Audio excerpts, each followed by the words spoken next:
Good morning students.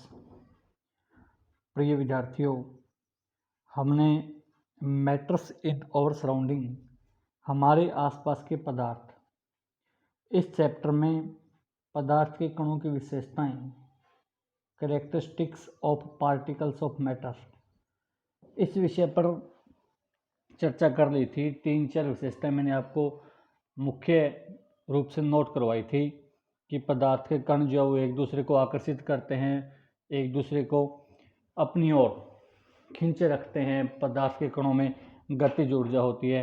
ये कुछ बातें हमने पिछले वीडियो में पढ़ी थी।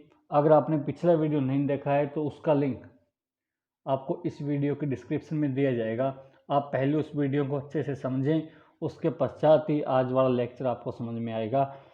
देखिए, नेक्स्ट आगे बढ़ते हैं और एक प्रॉपर्टी आती है डिफ्यूजन, एक नई टर्म है। डिफ्यूजन यानी विसरण क्या होता है, इस विषय पर हम बात करेंगे। देखिए, जो पदार्थ के कण होते हैं, प्रत्येक पदार्थ कणों से मिलकर के बना होता है, ये बातें हमने पढ़ी थी। तो पदार्थ के कण एक दूसरे में अपने आप मिल जाते हैं, यानी पदार्थ के कणों का आपस में स्वतः मिल जाना, ये होता है विसरण। द प्रोसेस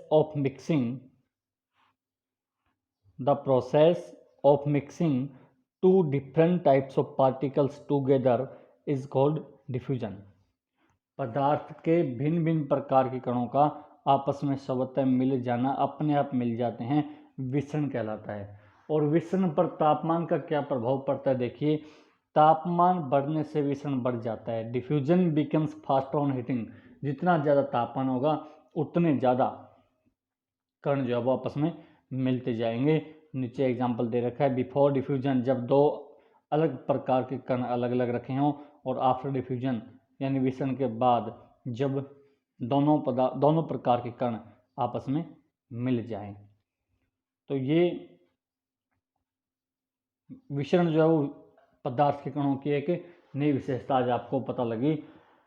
इसके बाद देखिए, force of attraction between particles.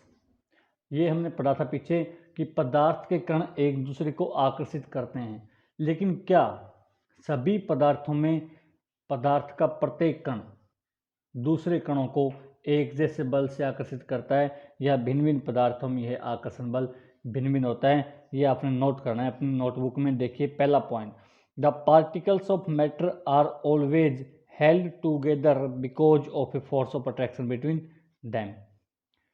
जो पदार्थ के कण हैं वो एक फोर्स ऑफ अट्रैक्शन यानी आकर्षण के बल के कारण एक दूसरे से जुड़े रहते हैं। हिंदी में भी इसकी एक्सप्लेनेशन आपको मिलेगी। पहला पॉइंट क्या है? Solids have the highest force of attraction. ठोस वस्तु हम देखते हैं, कोई ईंट या कोई लकड़ी का गुटका या मेज टेबल जो हम देखते हैं, उनके कणों के बीच आकर्षण बल सबसे ज़्यादा होता है। दैट इज वाई, यही कारण है, we can not move our hands through a solid object.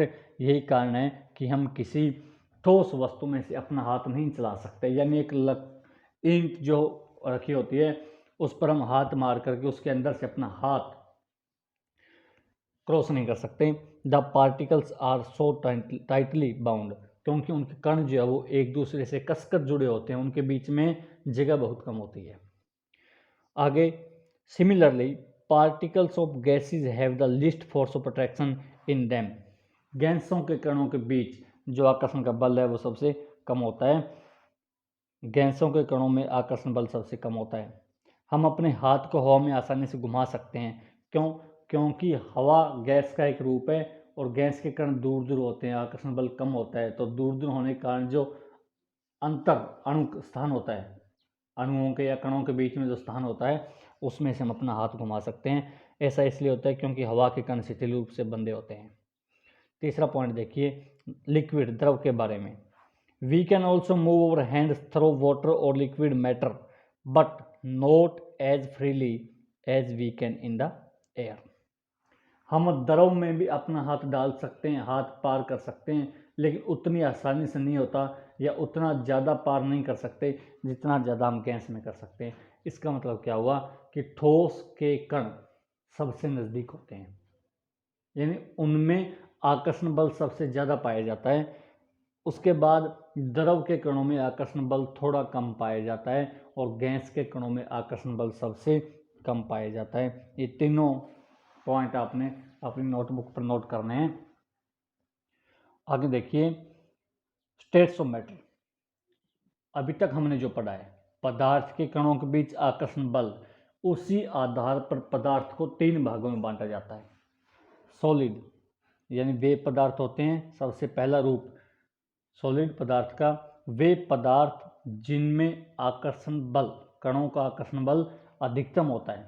अधिकतम होने के कारण इनकी आकृति भी निश्चित होती है। फॉर एग्जांपल चेयर रखी है, अब चेयर की आकृति हमें वही मिलेगी जो हम शुरुआत में देखते हैं, यानी इसकी आकृति, इसका आकार निश्चित होता है और इसका आयतन भी निश्चित होता है। एक बार अगर हमने चेयर को रख दिया और उसी जगह से उठाकर किसी दूसरी जगह रखा तो दोनों जगह जितनी जगह उस चेयर, उस कुर्सी के द्वारा घेरी गई है वो समान होगी, क्योंकि इनका आयतन निश्चित होता है।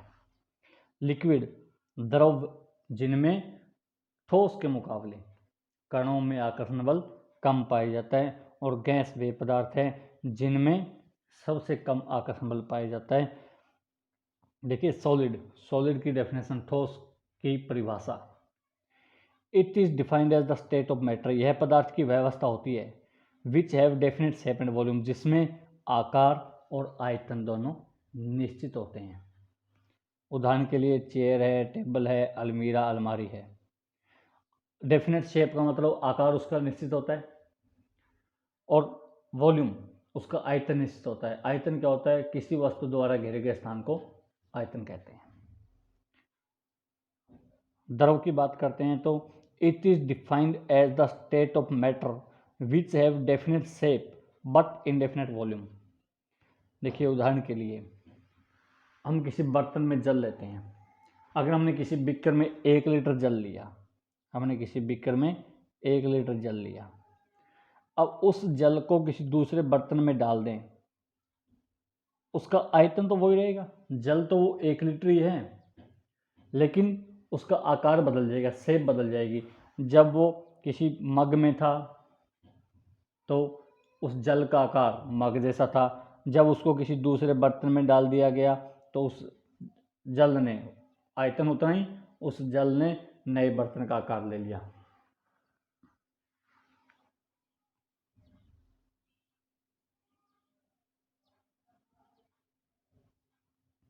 तीसरा देखिए गैस क्या होती है। It is defined as the state of matter which neither have definite shape nor definite volume. यानी गैस पदार्थ का वह रूप होता है जिसमें ना तो आकार निश्चित होता है और न ही आयतन निश्चित होता है। लिक्विड में एक चेंज करना है आपने, विच have definite shape but indefinite volume. यहाँ इनडेफिनेट शेप आएगा, indefinite shape but definite volume, यानी ठोस वे पदार्थ हैं जिनका आकार अनिश्चित होता है लेकिन वॉल्यूम निश्चित होती है। जिनका आकार अनिश्चित लिखना है, आयतन निश्चित लिखना है, ये चेंज करना है, क्योंकि मात्रा तो उतनी रहती है, जल की बात करें या तेल की बात करें या शहद की बात करें, लेकिन बर्तन बदलने पर वो अपना आकार बदल देते हैं। तो आपने क्या लिखना है? Which have indefinite shape but definite volume. तीसरा गैस की बात करें तो it is defined as the state of matter which neither have definite shape nor definite volume.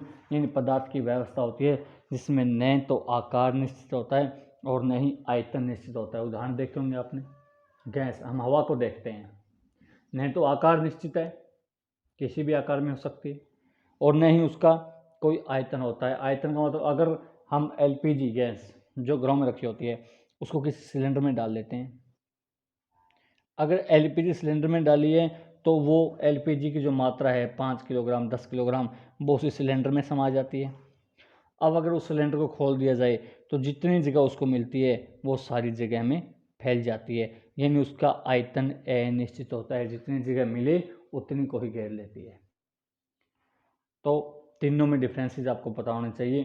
ठोस वे हैं जिनका आकार और आयतन दोनों निश्चित होते हैं। द्रव वे हैं जिनका आयतन निश्चित होता है लेकिन आकार अनिश्चित होता है। और गैस में दोनों ही आकार और आयतन अनिश्चित होते हैं। कुछ विशेषताएं तीनों तरह के पदार्थ की, ठोस, द्रव और गैस, जो जिनके आधार पर हम अंतर करेंगे। पहला है देखिए सॉलिड, लिक्विड, गैस। ठोस, द्रव और गैस में पहले अगर शेप की बात करें तो सॉलिड की शेप डेफिनेट होती है, निश्चित आकार होता है। लिक्विड की इनडेफिनेट होती है, अनिश्चित होता है। और गैस में भी अनिश्चित होता है, जैसा कि पीछे परिभाषा में बताया था। वॉल्यूम, सॉलिड की वॉल्यूम डेफिनेट होती है, लिक्विड की वॉल्यूम भी डेफिनेट होती है, इनडेफिनेट होती है लिक्विड की वॉल्यूम, और डेफिनेट होती है लेकिन आकार जो है वो इनडेफिनेट होता है। और गैस की वॉल्यूम इनडेफिनेट होती है। ये तो डेफिनेशन में पढ़ दिया आपने। इसके बाद देखिए maximum force of attraction between particles. ये पॉइंट, जो कण हैं ठोस पदार्थ के, उनके बीच में आकर्षण बल सबसे अधिक होता है। द्रव की बात करें तो less force of attraction between particles compare to solid. ठोस के मुकाबले द्रव के कणों में आकर्षण बल कम होता है, हिंदी में भी आप देख सकते हो। Gas, negligible force of attraction between particles, यानी कणों के मध्य नगण्य आकर्षण बल होता है, न के बराबर होता है, क्योंकि गैस के कण बहुत दूर दूर होते हैं, जितनी जगह मिले उतनी जगह में ही फैल जाते हैं। उसके बाद देखिए चौथा point, can not be compressed. Solid, ठोस पदार्थ, उदाहरण के लिए अगर हमारे पास बर्फ का टुकड़ा है या कोई लकड़ी का गुटका है, हम उसको दबा करके उसकी आकृति नहीं बदल सकते। कंप्रेस्ड का मतलब होता है दबा करके आकृति बदलना। तो हम उसको दबा करके आकृति नहीं बदल सकते। अगर हम प्रयास करेंगे तो हम उसको तोड़ सकते हैं दो भागों में, यानी ठोस को दबाया नहीं जा सकता। लिक्विड को कुछ हद तक दबाया जाता है, इसलिए लगभग ये लिखा जाता है कि कैन नॉट बी कंप्रेस्ड, उसको भी नहीं दबा सकते। और गैस को तो हम कंप्रेस्ड कर सकते हैं, जैसे एलपीजी को कंप्रेस करके गैस सिलेंडर में डाल दिया जाता है। लास्ट पॉइंट देखिए, अंतिम विशेषता सॉलिड, पहले द्रव में kinetic energy of particle is minimum. Kinetic energy, गतिज ऊर्जा, पीछे भी हमने ये टर्म पढ़ी थी कि जो पदार्थ के कण हैं वो लगातार चलते रहते हैं, तो उनके चलते रहने के यानी उनकी गति के कारण जो ऊर्जा उसमें आती है वो गतिज ऊर्जा, काइनेटिक एनर्जी होती है। तो ये सॉलिड में सबसे कम होती है, क्योंकि कणों के बीच में आकर्षण बल अधिक होता है, तो वो कम जगह पर गतिशील होते हैं। लिक्विड में ठोस की अपेक्षा, सॉलिड की अपेक्षा थोड़ी ज़्यादा काइनेटिक एनर्जी होती है। और जो गैस के पार्टिकल हैं वो तो बहुत दूर दूर तक चलते हैं, तो उनकी काइनेटिक एनर्जी सबसे अधिक होती है। तो आज की वीडियो में आपने विसरण क्या होता है, पदार्थ की अवस्थाएं कितनी होती है, और पदार्थ के कणों के बीच के आकर्षण बल का ठोस, द्रव और गैस तीनों में कितना अंतर होता है, और पदार्थ की कुछ विशेषताएं, जो 5 विशेषताएं यहाँ आपको दी गई हैं, ये सारी पॉइंट्स आपने अपनी कॉपी पर नोट करने हैं और इनको याद करना है। धन्यवाद।